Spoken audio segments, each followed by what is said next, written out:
everybody. I hope you sleep as well as I did. My voice is a bit, well, I only brought half of the voice with me. So I left half of at home. Hope you understand me. I'm going to be talking about Deco. Very soon? Very soon? Let's get this. Okay. So, Deco. We've been talking about Deco. I think this will be the fourth conference. I think I saw first presentation in 2009 in Budapest. I'm not sure if it was talked before, but that was the first time I saw it. I got interested in Deco actually here in Arnhem. In 2010 was Living Statue Sprint. I mean, the whole idea was just amazing. Since then, a lot of work was put into it. And, well, it's changed also a lot through time.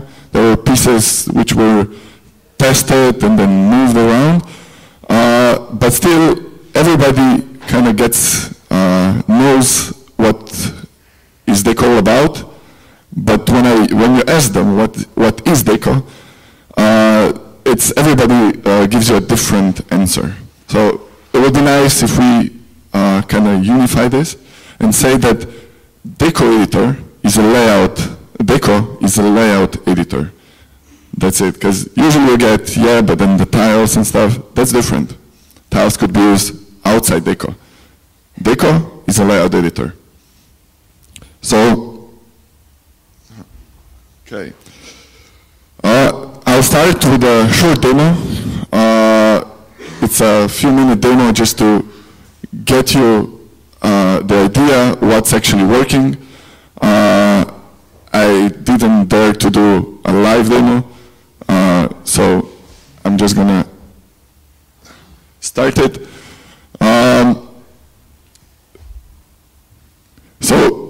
To create the Deco, you just have to install the Deco package. This will pull in everything. Currently, there are also the tiles that are there. Of course, as usual, it takes some time with Plone. The idea of current state of the idea of working towards the current state was that you could use it now. You could have a current Plone version and just plug in Deco and you could play around. So that's the whole Deco Lite idea. So as you see, you get this toolbar at the top. That's the only visual change that we actually did, that actually changes from the previous behavior. It could be also done that that it stays as a green bar, but I think for the later, I don't know, that's how we did it.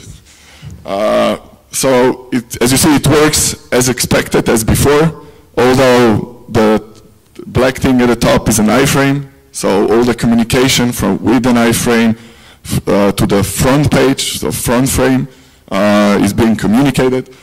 And that's how Deco looks. When you create, you just give it the title this is a Deco page, Deco dexterity type with the layout enabled. This is how you create example textile. I think I'm going to create a few here. It's still tinymce using textile with just fewer buttons. It's still using the same configuration that you use in usual Plone. I mean the current Plone versions. Just with limit, which only allow certain buttons. So it will, if you configure something else, it will allow it.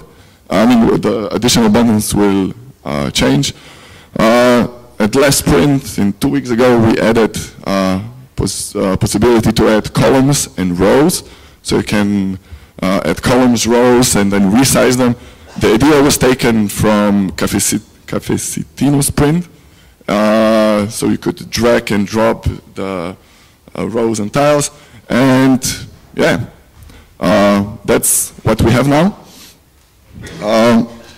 So as I said before, Deco is about, Deco is not, to get Deco layout editor, you have to know two things before, and I would like to talk more about that because it's important that you understand what it's based on. The first is toolbar, that was that black thing on the top. The second are tiles, because you can use tiles without Deco. That's also useful. I'll also show an example later on.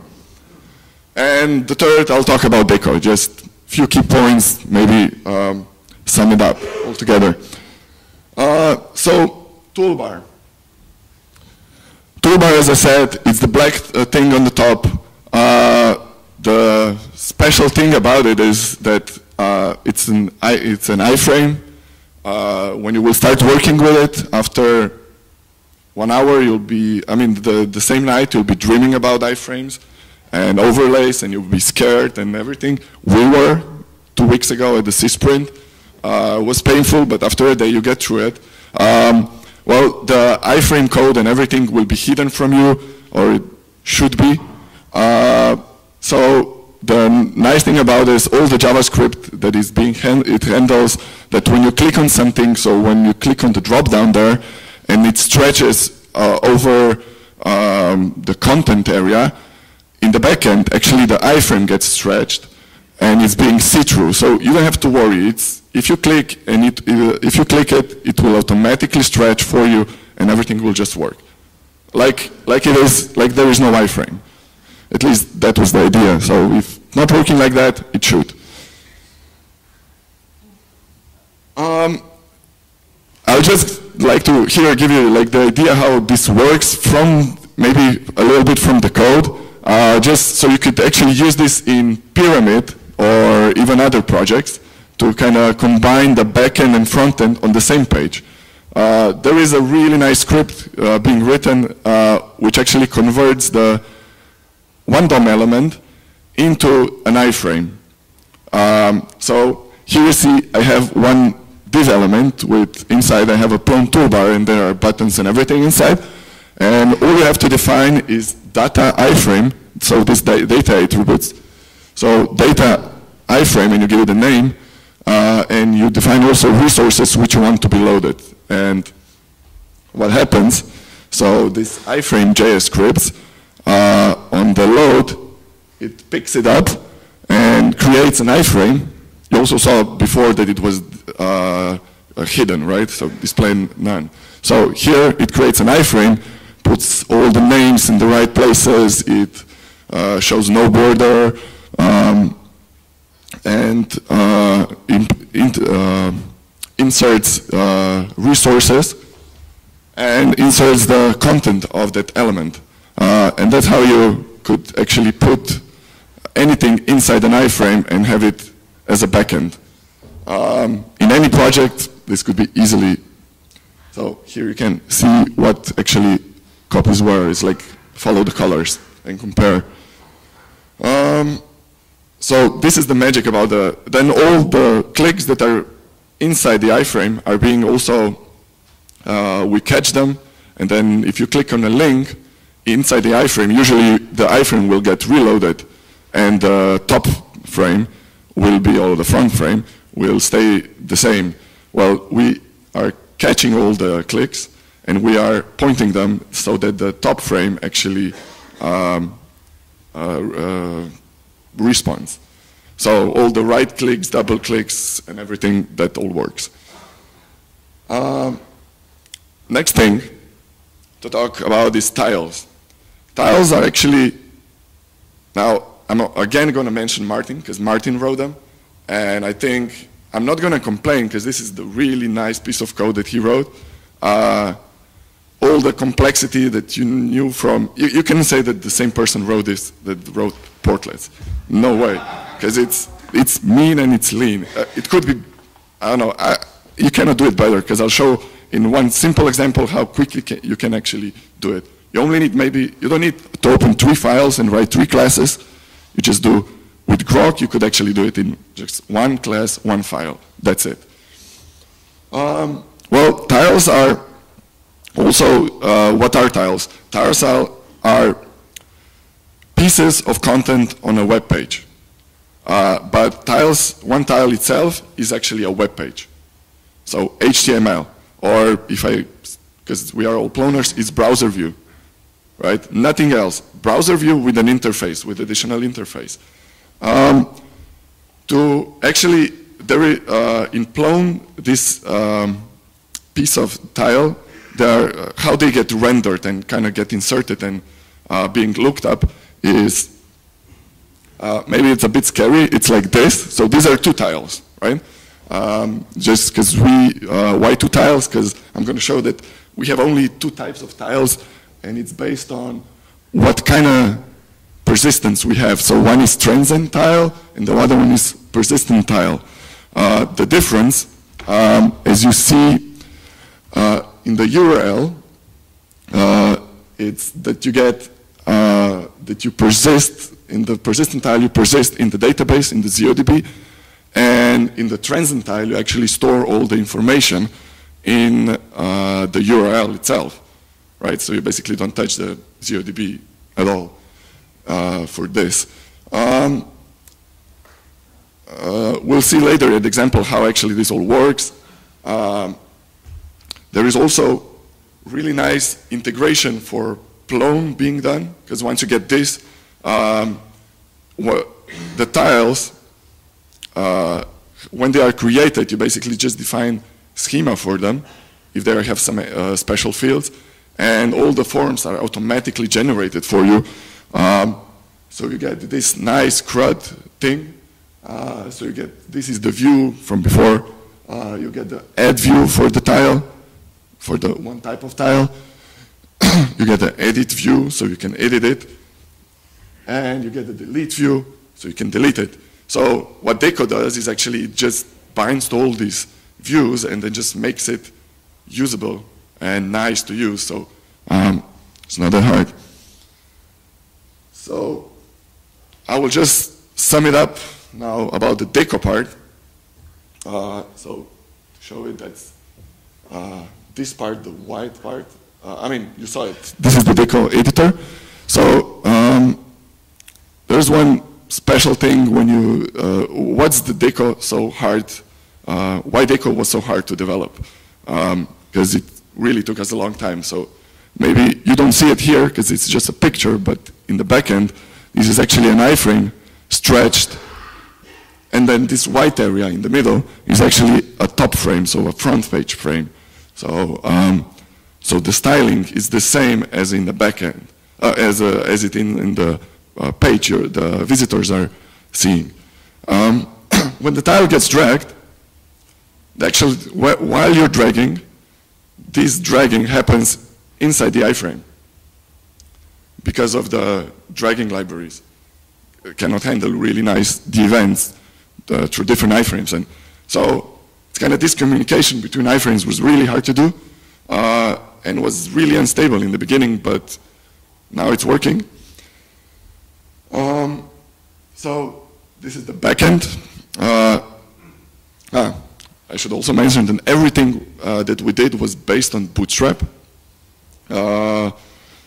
I think it was just easy to start, and then we were already there, and everybody was anyway using it in custom teams, so we just continue with it. We are not bound to it, but we actually just started using it because it was nice. And also the front-end grid system that we didn't use Deco grid system. We used the Bootstrap system. We could use Deco grid system or even change it later or use any 960 GS. No problem. You just have to provide the right file, the right CSS, and it should work just for the right classes. For now, we are using Twitter Bootstrap. We went with this because we automatically get responsive design with it. So just to sum it up, what's the current status and how it's being integrated? We also know this as Deco Lite codename. Currently, you can only enable Deco on dexterity content types. We should change this, probably. Hope somebody will work on this. But this is, you can only use it with Deco content types, the dexterity content types. It's only working in the center content area, so you still have all the portlets on the left and the right side. So it kind of replaces, what was that, collage? From functionality.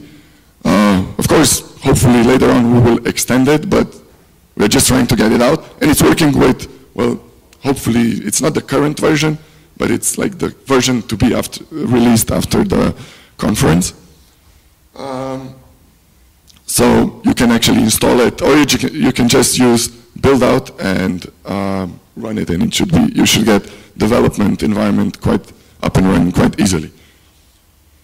I'd like to kind of finish with two examples. I'd like to do one, the simplest tile possible, so you'll get the idea how easy it is to write tiles, and then how to hook it up and register it so it gets registered for Deco toolbar, so you get a nice icon there so you can start dragging it. And then the second example will be how to use tiles without the Deco editor. So, simplest tile possible, yeah.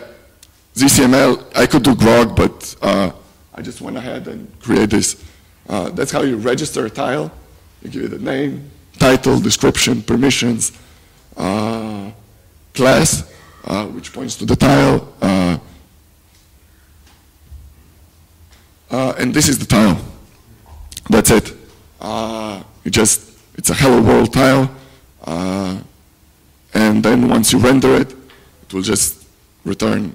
Of course, you could use template and everything, but I said the simplest way possible. With grok, it could all be, the whole code could be here. So there is another step for to kind of register it to be visible in the Deco toolbar. You have to register it in via the plone.app registry. You just added it to the list of the tiles that should display there, and yeah, a few lines of code as well. So that was the simplest tile. Now the next example will be a little bit more.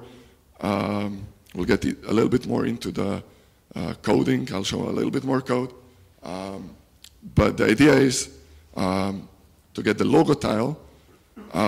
So basically a tile which replaces logo violet. So you can get a nice edit button on the logo. You click it, the pop-out opens, you replace the image, and you have a new logo, right? I mean, it should be that easy, right?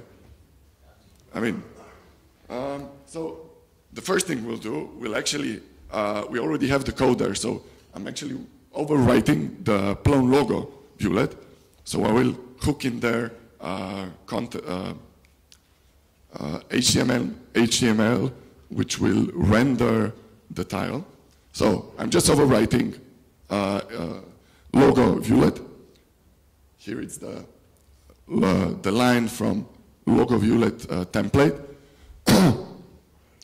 So at the end, you see the URL ends with @example.logo tile. So the name of the tile, which we will create in next steps, and then you give it a unique ID. So if you have two logos, you will, for the next logo, you will create 2 and 3 and so on, or whatever unique ID you prefer. Then as we saw before, we register it as a tile in ZCML, but in this case, it will be a persistent tile, and we also want a form to be there for us. So that's why we create schema. We provide it. It's well, we'll see it in the next step how we define it. It's a simple model schema from supermodel. So all the forms are automatically generated for you. Here we have a picture, and the title, which will be the alt text on the logo. This is the tile, because I was using, I was just moving the code from logo violet to logo tile. Here I'm extending the persistent tile. That's how you create a persistent tile. You just inherit from it, from persistent tile, instead of a tile. And then the template, right? If I go here, so this is the key part of the template. I basically really just copy-pasted the logo violet template and alter it a bit. So the picture here, I call it thumbnail. It actually shows up if it's provided. But the HTML it's actually the template is taken from violet, logo violet. I also add, well, this is the thing, the actions. So this is the edit and remove action.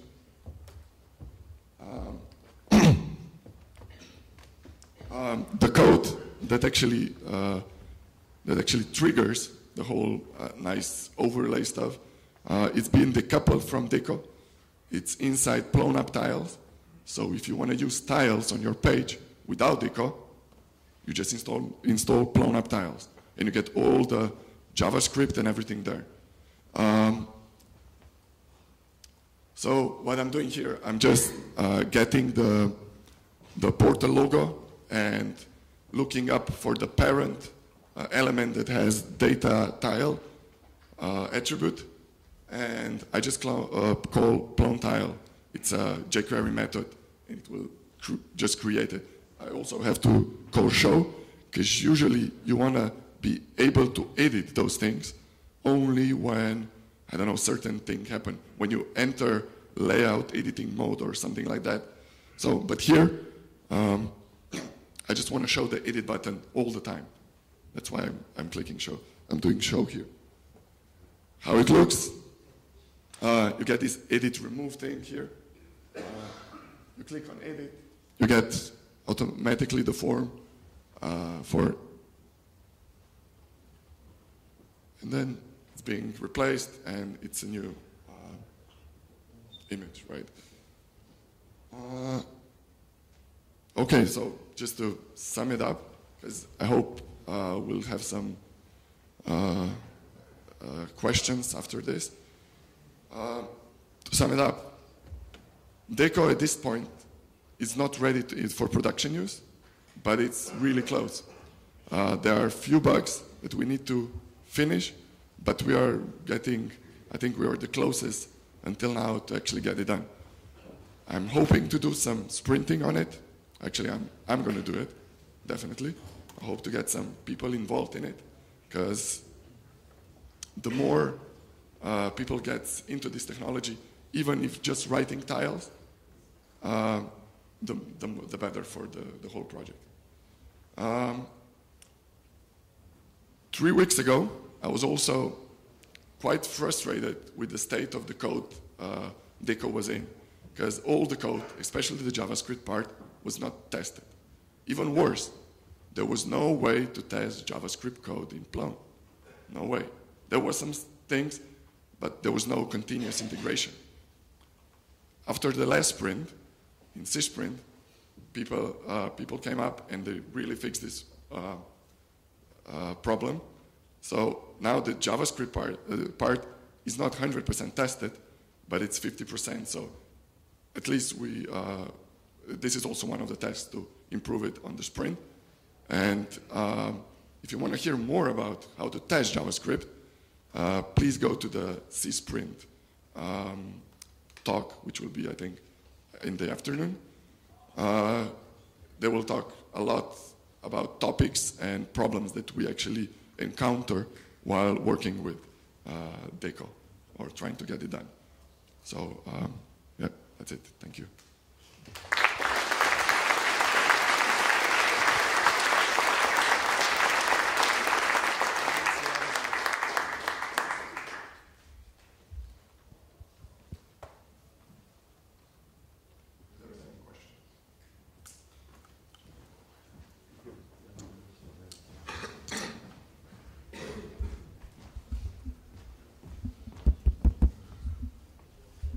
Rock, you went into great detail about the things being included in the iframe and how that all works.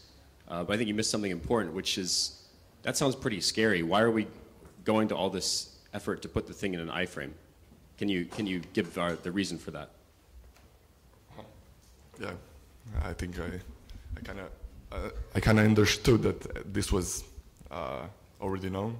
Should explain it. Why? The reason why we're putting everything inside the iframe is that we can show on the same page the back end and the front end, but being themed differently with different themes. So if you change the front end theme, all the forms and usually all the forms and the back end UI was messed up, or you actually had to take care of it. With this approach, when you put it inside the iframe, this just stays the same, and you don't have to worry about actually messing up with the forms and everything of the backend. You just worry about the front end and what the front end does. It also makes theming a lot easier and, well, cheaper, right?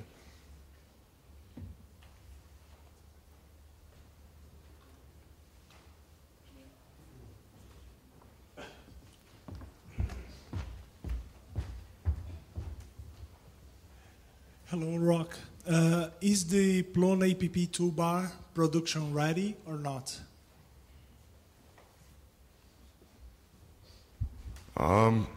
Yeah, good question. I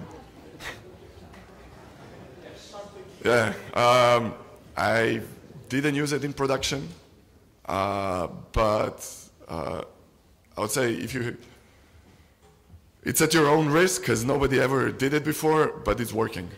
I would say like this. It also has decent test coverage of the JavaScript part, but if you invest a little in it, I'm not talking about like months of work, I'm talking about a few days, that you are aware that there could be problems that you will need to fix, then it's totally okay to go with it.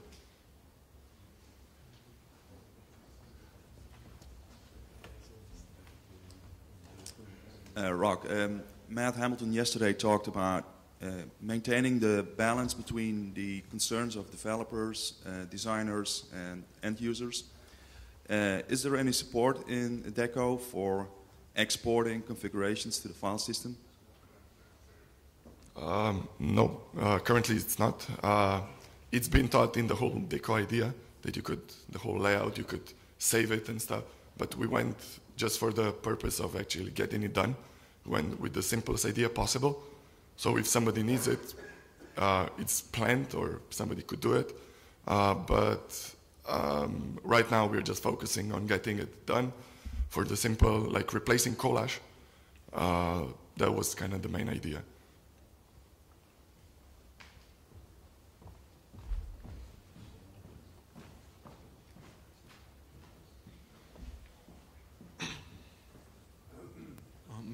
Maybe someone in the room is working on the project at UCLA with this and can talk about how it's being put into production in a very large system there.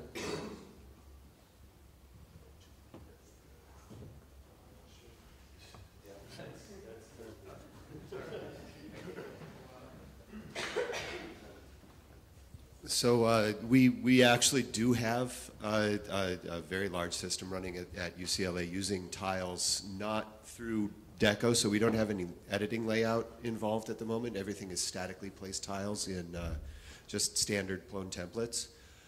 But it is operational. It's working quite well and pretty solidly. Most of the idea for it we got from David's talk at last year's conference about how to just place a tile in a static page. And it seems to scale quite well and operate quite well. I'm really glad to see the support in Plone app tiles for doing this in a more canonical way. Because I think right now there's a couple of different projects that are doing this. They've been done in slightly different ways in every place, and I think it's nice that we're moving towards one way of being able to support that. But tiles themselves and the technology that supports them is way simpler than you think it is. It's nowhere near as scary as it initially seems to be, and they're very solid and seem to work really, really nicely. There's a couple of things you have to watch out for, especially when you're in combination with Diazo themes. If tiles break in a particular way, your entire theme can just kind of disappear and you get this, half-rendered page. But we're aware of this and can work on solutions to that problem. But they're really quite solid, and I don't think there's anything to be, at least at this point, scared of using them. They work very nicely. They're UI questions. Obviously, tiles are a very different thing from content, and so there's some questions about integrating the UI and making it a little bit less confusing for users, what the difference is between fields on content type and tiles and how you edit those. But I think there's a lot of work being done on that, and there's a plan, I think, at the end of this week to have a sprint to discuss that. Nathan is working on organizing a UI sprint, and one of the main topics of that will be how to begin to approach integrating all of this, all of the questions that are raised by the UI issues around this, so that we can come up with a solid, sort of easily understandable paradigm for our users.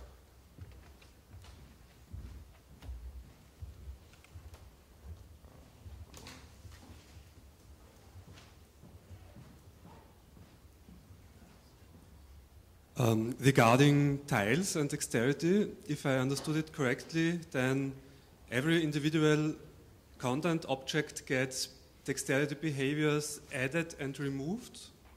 Is it the case that every object instance gets dexterity behaviors and not the class itself or so? Yeah. I'm not sure if I understood you correctly, but how it's working now, and hopefully this will change. So also archetype content types could be using dexterity. Deco, you have a dexterity behavior, you apply it to dexterity content type, and you get dexterity Deco editor. I mean, my question is more like, if you have a content type, like a basic content type where you add some tiles, and for example, if you add an event tile, is it just then an event with all the machinery working then, like indexing it as an event and so? If you remove it, it is not an event anymore. So.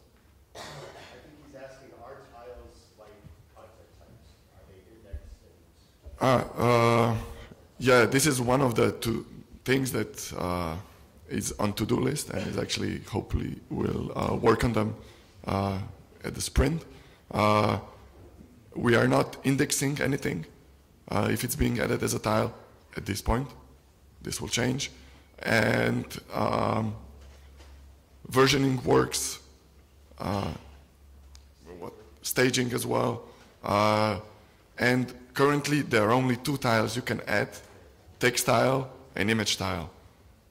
So basically, if you enable layout deco behavior on event content type, you will actually, you couldn't add all the fields in the view, right? You have only image and text right now. There is no field tile, which will include fields inside the view. So this part is actually missing, but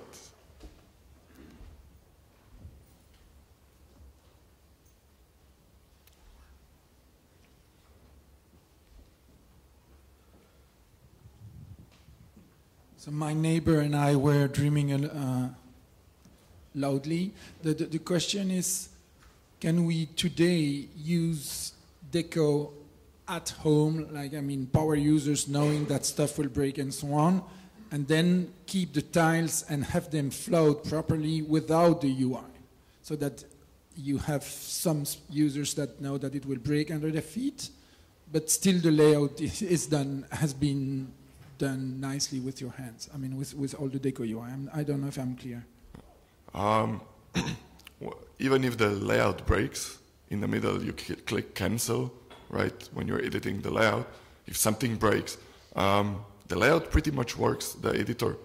When you drag and drop, pretty much works. There are a few bugs which are still there, but minor. If it just at some point if it stops working or something, you click cancel. The layout is still the same as once you started with it, so you don't lose it. So it's kind of safe, but you have to be aware in the beginning that it's still in a bit demo, alpha state.